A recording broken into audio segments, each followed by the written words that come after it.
ವೀಕ್ಷಕರೇ, ಆಲೋಚನಾ ಲಹರಿ ಕಾರ್ಯಕ್ರಮಕ್ಕೆ ನಿಮ್ಮೆಲ್ಲರನ್ನ ಪ್ರೀತಿಯಿಂದ ಸ್ವಾಗತಿಸುತ್ತೇನೆ. ಈ ಒಂದು ಕಾರ್ಯಕ್ರಮದಲ್ಲಿ ನಾವು ಚರ್ಚೆ ಮಾಡೋದಕ್ಕೆ ಹೊರಟಿರುವಂಥ ಒಂದು ವಿಷಯ, ವಯಸ್ಸಾದಂಥವರು ಯಾವ ರೀತಿ ಫೀಲ್ ಆಗ್ತಾರೆ, ಅವರ ಒಂದು ಅವಶ್ಯಕತೆಗಳೇನು, ಅವರು ಯಾವ ಒಂದು ಸಪೋರ್ಟ್ ಮತ್ತು ಎನ್ಕರೇಜ್ಮೆಂಟ್ನ ನಮ್ಮಿಂದ ಬಯಸ್ತಾರೆ ಅನ್ನುವಂಥದ್ದು. ಈ ಒಂದು ವಿಷಯವಾಗಿ ಮಾತನಾಡೋದಕ್ಕೆ ನಮ್ಮೊಟ್ಟಿಗೆ ಸ್ಟಾರ್ ರಾಮಯ್ಯ ಅವರು ನಮ್ಮೊಟ್ಟಿಗಿದ್ದಾರೆ. ಇವರು ವಿಶ್ವವಾಣಿ ರೇಡಿಯೋ ಮತ್ತು TWR ಅಲ್ಲಿ ವರ್ಕ್ ಮಾಡಿ ಇವಾಗ ರಿಟೈರ್ಡ್ ಆಗಿದ್ದಾರೆ. ಈ ಒಂದು ಕಾರ್ಯಕ್ರಮಕ್ಕೆ ಅವ್ರನ್ನ ಸ್ವಾಗತಿಸೋಣ. ಮ್ಯಾಮ್, ಈ ಒಂದು ಕಾರ್ಯಕ್ರಮಕ್ಕೆ ನಿಮಗೆ ಸ್ವಾಗತ. ಓಕೆ ಮ್ಯಾಮ್, ನೀವು ರಿಟೈರ್ಡ್ ಆಗೋದಕ್ಕೂ ಮೊದಲು ನಿಮ್ಮ ಒಂದು ಪ್ರೀವಿಯಸ್ ಜಾಬ್ ಏನಾಗಿತ್ತು? ನೀವು ಹೇಳಿದ ಪ್ರಕಾರ TWR ಅಲ್ಲಿ ವಿಶ್ವವಾಣಿಯಲ್ಲಿ 33 ವರ್ಷ ಸೇವೆ ಸಲ್ಲಿಸಿ ಈಗ ರಿಟೈರ್ಡ್ ಆದೆ. ಮತ್ತು ನನ್ನ ಹೆಸರು ಶ್ರೀಮತಿ ಸ್ಟಾರ್ ರಾಮಯ್ಯ. ಮತ್ತು ನಾನು TWR ಅಲ್ಲಿ ಫೈನಾನ್ಸ್ ನೋಡ್ಕೊಳ್ತಿದ್ದೆ, ಆಮೇಲೆ ಅಕೌಂಟ್ಸ್ ನೋಡ್ಕೊಳ್ತಾ ಇದ್ದೆ, ಆಮೇಲೆ ಅಡ್ಮಿನಿಸ್ಟ್ರೇಷನ್ ಕೂಡ ನೋಡ್ಕೊಳ್ತಾ ಇದ್ದೆ. ಕೊನೆಯ ದಿನಮಾನಗಳಲ್ಲಿ ಒಂದು 10 ವರ್ಷ ಆಫೀಸ್ ಕೋಆರ್ಡಿನೇಟರ್ ಆಗಿ ಕೂಡ ಕೆಲಸ ಮಾಡಿದೆ. ಓಕೆ, ಇವಾಗ ರಿಟೈರ್ಡ್ ಆದಮೇಲೆ ನಿಮ್ಮ ಒಂದು ಡೈಲಿ ರೊಟೀನ್ ಹೇಗಿದೆ? ಯಾಕಂದರೆ ಆಫೀಸ್ಗೆ ಹೋಗುವಂಥ ಸಮಯದಲ್ಲಾದರೆ ಬೆಳಗ್ಗೆ ಎದ್ದೇಳಬೇಕು, ಹೊರಡಬೇಕು ಅನ್ನುವಂಥದ್ದು ಒಂದು ಥಿಂಕಿಂಗಲ್ಲಿ ನಾವು ಇರ್ತೀವಿ. ಬಟ್ ಈ ಒಂದು ರಿಟೈರ್ಡ್ ಆದಮೇಲೆ ಈ ಒಂದು ವಯಸ್ಸಿನಲ್ಲಿ ಈ ಒಂದು ಡೈಲಿ ರೊಟೀನ್ ಹೇಗಿರುತ್ತೆ ನಿಮ್ಮದು? ರಿಟೈರ್ಡ್ ಆಗೋಕ್ಕೆ ಮುಂಚೆ ತುಂಬ ಒಂಥರ ಬ್ಯುಸಿ ಲೈಫ್ ಅನ್ಬೋದು.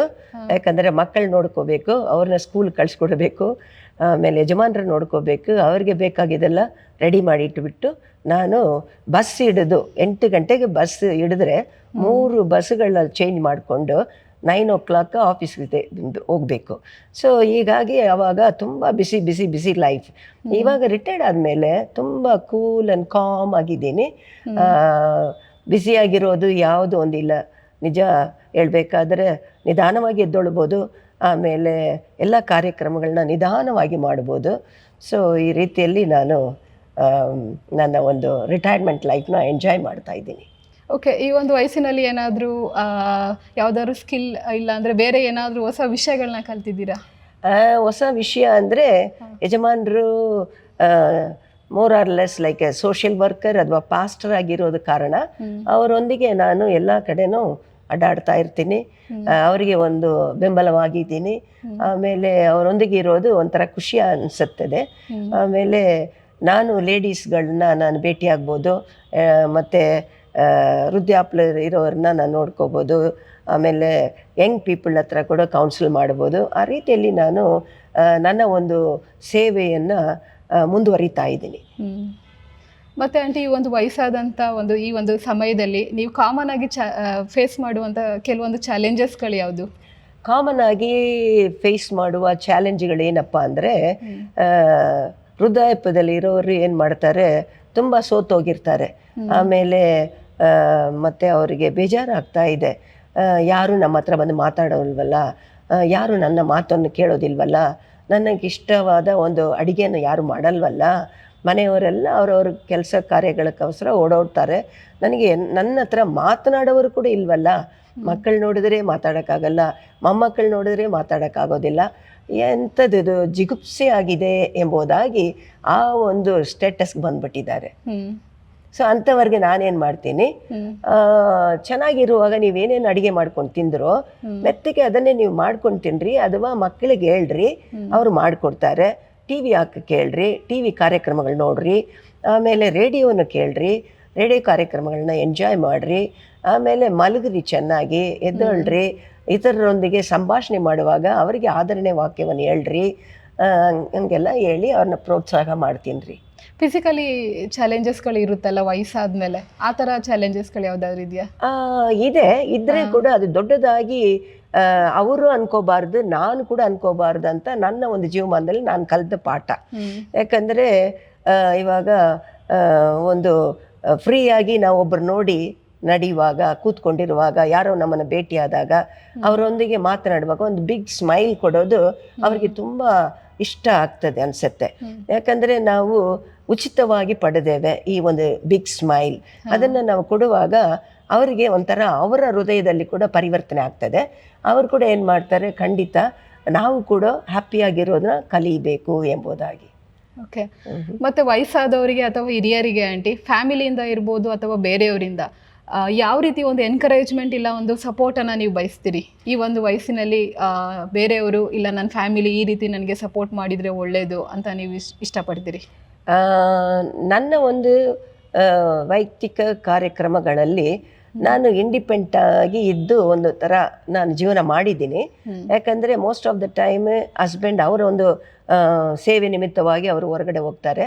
ನಾನು ಒಬ್ಬಳೇ ಇದ್ದರೆ ಕೂಡ ನನಗೆ ಒಂದು ಥರವಾದ ಹ್ಯಾಬಿಟ್ಸ್ ಏನಪ್ಪ ಅಂದರೆ ಬುಕ್ ತಗೊಂಡು ಓದೋದು, ಒಳ್ಳೆ ಒಳ್ಳೆ ಸ್ಟೋರಿ ಬುಕ್ನ ಓದೋದು, ಅದನ್ನು ಬೇರೆಯವ್ರ ಹತ್ರ ಹಂಚ್ಕೋಬೇಕು.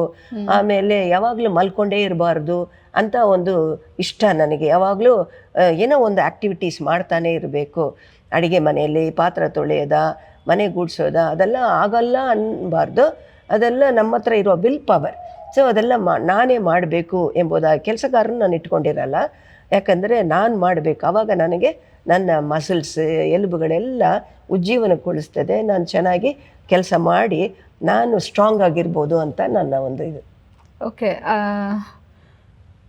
ವಯಸ್ಸಾದಂಥವ್ರಿಗೆ ಯಾವ ಒಂದು ಮೆಸೇಜ್ ಕೊಡೋದಕ್ಕೆ ನೀವು ಇಷ್ಟಪಡ್ತೀರಾ ಆಂಟಿ? ವಯಸ್ಸಾದವರಿಗೆ ಯಾಕಂದ್ರೆ ಕೆಲವರು ನಾನು ಕೇಳಲ್ಪಟ್ಟಿದ್ದೀನಿ, ತಂದೆ ತಾಯಿ ಈ ದೇಶದಲ್ಲಿ ಇರ್ತಾರೆ, ಮಕ್ಕಳು ಬಂದು ಬೇರೆ ದೇಶದಲ್ಲಿ ಇರ್ತಾರೆ, ಮೊಮ್ಮಕ್ಕಳು ಕೂಡ ಅವರು ಬೇರೆ ದೇಶದಲ್ಲಿ ಇರ್ತಾರೆ. ಸೊ ಅಂತವ್ರು ಇವಾಗ ನೀವಾದ್ರೆ ಹೇಳಿದ್ರಿ ನಾನು ಕೆಲಸಗಳನ್ನ ನಾನೇ ಮಾಡ್ಕೊಳ್ತೀನಿ, ಯಾರನ್ನು ಕೂಡ ನಾನು ಹೈರ್ ಮಾಡ್ಕೊಳ್ಳಲ್ಲ ಅಂತ ಹೇಳಿ. ಮತ್ತೆ ಕೆಲವೊಂದ್ಸರಿ ನಾನು ಕೇಳಲ್ಪಟ್ಟಿದ್ದೀನಿ, ಇವಾಗ ನಿಮ್ಮ ಮಕ್ಳು ಕೂಡ ಇವಾಗ ಅಂಕಲ್ ನೀವು ಮಾತ್ರ ಇದ್ದೀರಿ, ನಿಮ್ಮ ಮಕ್ಕಳು ಕೂಡ ಬೇರೆ ದೇಶದಲ್ಲಿ ಇದ್ದಾರೆ, ಆದ್ರೆ ನಿಮ್ಗೆ ಆ ಒಂಟಿತನ ಅನ್ನುವಂಥದ್ದು ಇಲ್ಲ, ಫೋನ್ ಮಾಡುವಂಥದ್ದು ಈ ರೀತಿ ಎಲ್ಲ ಇದೆ. ಆದ್ರೆ ಇನ್ನೂ ಕೆಲವ್ರು ಏನ್ ಮಾಡ್ತಾರೆ, ನನ್ನ ಮಕ್ಕಳು ಬೇರೆ ದೇಶದಲ್ಲಿ ಇದ್ದಾರೆ ಅಂತ. ಸೊ ಅಂತವರಿಗೆ ಯಾವ ಒಂದು ಸಂದೇಶ ಕೊಡೋದಕ್ಕೆ ಇಷ್ಟಪಡ್ತೀರಿ? ಅಂಥವರಿಗೆ ಅಂದರೆ ನಾನು ಅನುದಿನವೂ ನನ್ನ ಒಂದು ರುಟೀನ್ ಲೈಫಲ್ಲಿ ಏನೇನು ಕಂಡುಕೊಂಡಿದ್ದೀನೋ ಅದನ್ನೇ ನಾನು ಅವ್ರಿಗೆ ಹೇಳಲಿಕ್ಕೆ ಆಸೆ ಪಡ್ತೀನಿ. ಯಾಕಂದರೆ ಯಾವಾಗಲೂ ನಾವು ಇನ್ನೊಬ್ಬರನ್ನ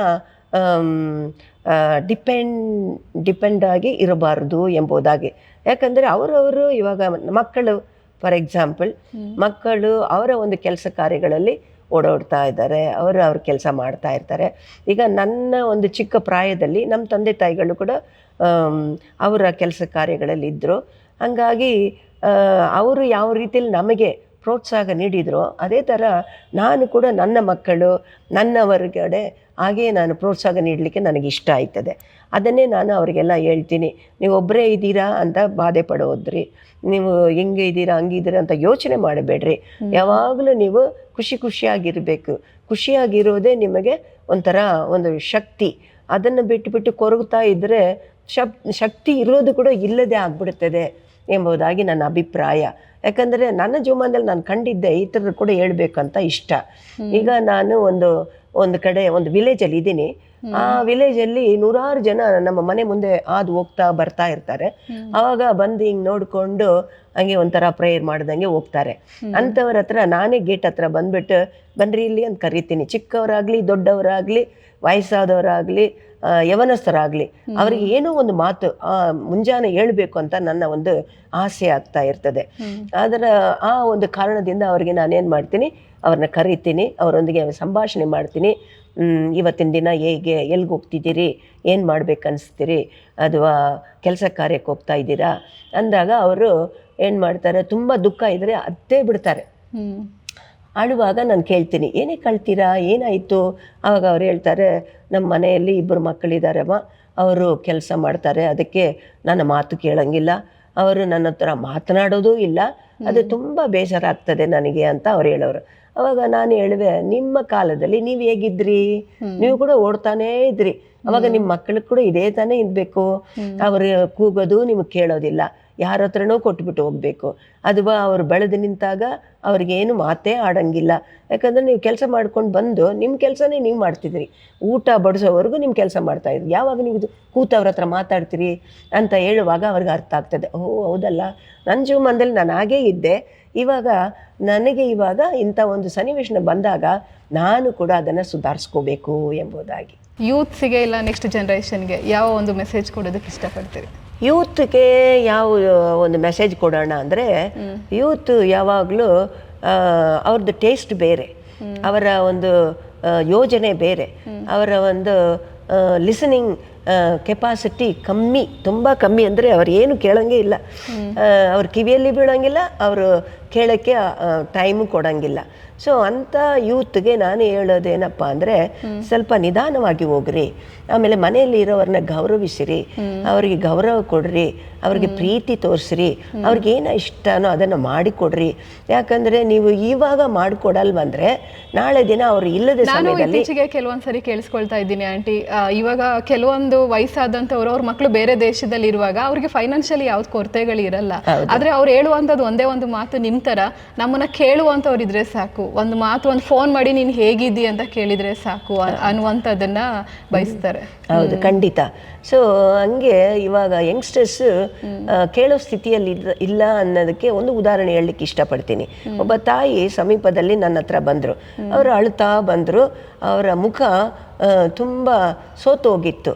ಆವಾಗ ಅವ್ರು ಹೇಳಿದ್ರು, ನನಗೆ 2 ಹೆಣ್ಮಕ್ಳು, ಅವರಿಬ್ಬರು ಬೆಳಗ್ಗೆ ಎದ್ದಿದ ತಕ್ಷಣ ಅವ್ರವ್ರ ಕೆಲಸ ಮಾಡ್ಕೊಂಡು ಓಡೋಗ್ತಾರೆ. ನಾನು ಏನಾದರೂ ಕರೆದ್ರೆ ಕೂಡ ಮಾತೇ ಆಡೋದಿಲ್ಲ.